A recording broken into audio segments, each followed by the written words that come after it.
Bonjour et bienvenue sur le blog expertcomptableenligne.fr. En cette période de confinement, j'aimerais vous faire part de mon sentiment sur les changements qui vont intervenir après le coronavirus parce que, il faut bien comprendre qu'il y aura eu dans l'histoire de l'humanité l'avant-coronavirus et l'après-coronavirus.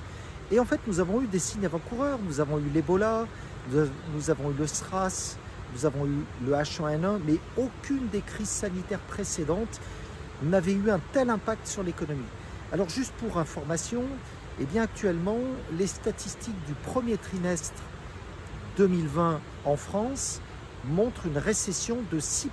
Et ces 6% sont à ramener en équivalent temps plein par rapport au fait que nous avons été confinés uniquement de début mars à fin mars.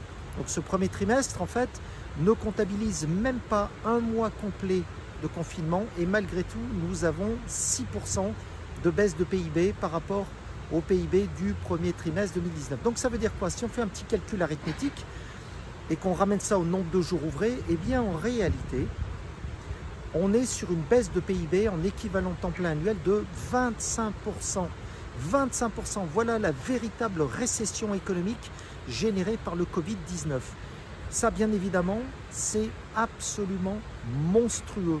Aucun gouvernement dans l'histoire de l'humanité n'a eu affaire à cela. Même en 1929, nous n'avions pas affaire à une telle récession. Et donc, il y aura énormément de changements après cette crise-là. Les premiers d'entre eux, ça va être la dématérialisation. Parce qu'en fait, tout le monde a bien compris qu'être outillé pour travailler à distance, c'est un énorme avantage concurrentiel dans des périodes où on ne doit pas avoir de contact. Et cela va bien au-delà de la simple dématérialisation de votre comptabilité, facture d'achat, facture de vente, relevé de banque. Ça, bien évidemment, c'est une nécessité absolue en 2020 d'avoir ce genre de choses, mais ça va aller au-delà. C'est-à-dire que dans les comportements, en fait, les chefs d'entreprise vont privilégier les relations à distance. Ils vont ouvrir des nouveaux outils qui leur permettent de faire des téléconférences. Et ça, même dans des métiers un petit peu traditionnels comme le bâtiment ou toutes ces réunions de chantier qui se faisaient auparavant, autour d'une table, éventuellement suivi d'un bon gueuleton. Donc il y avait une sorte de tradition comme ça dans certains métiers. Cela va disparaître en très grande partie. Alors bien évidemment, tous les contacts humains ne vont pas être oblitérés par un revers de baguette magique, mais l'après-coronavirus va faire que dans leur comportement individuel, les êtres humains, d'une façon générale, et les chefs d'entreprise vont absolument éviter tous les contacts. Et ils auront de bonnes raisons pour cela, parce que finalement, ils y ont grand intérêt, notamment au niveau des économies de frais généraux. Fini les bouchons interminables pour des réunions qui durent 3/4 d'heure avec lesquelles il faut composer avec 2 heures de transport. Donc ça va être terminé.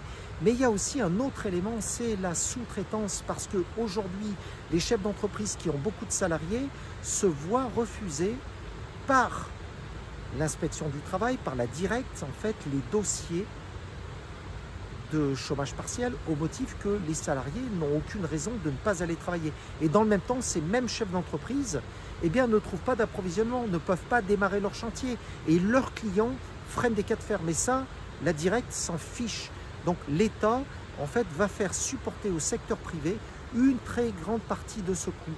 Et le secteur privé, lui, va adopter une solution simple, c'est celle de réduire les coûts.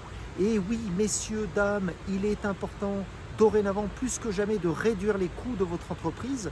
Pour fournir une prestation, vous devez avoir des coûts qui soient proportionnés. Vous devez absolument réduire les frais fixes. Et c'est là que les nouveaux outils interviennent et c'est là que vous avez énormément à gagner. Voilà, c'était Philippe Massoubre pour le blog expertcomptableenligne.fr. Je vous dis à très bientôt. Au revoir.